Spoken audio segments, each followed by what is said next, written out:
দিল্লি থেকে, কলকাতা থেকে, বোম্বে থেকে অনেকেই মনে করে যে আমাদের সবকিছু নিয়ন্ত্রণ হচ্ছে, হইতে পারে।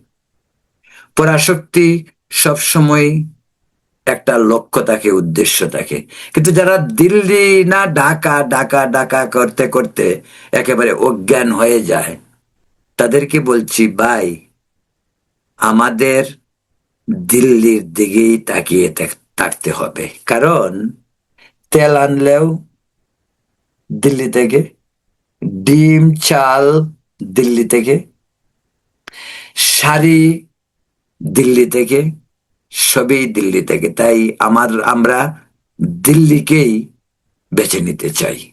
আপনারা ঢাকায় বসে যতই চিৎকার করুন, ঢাকা না দিল্লি দিল্লি, আমি বলি দিল্লি দিল্লি। কারণ দিল্লির খাবো, আবার বিরোধিতা করব। যার নুন খাইতে হয় তার গুণ গাইতে হয়, না পারলে পাকিস্তান চলে যান। ওকে।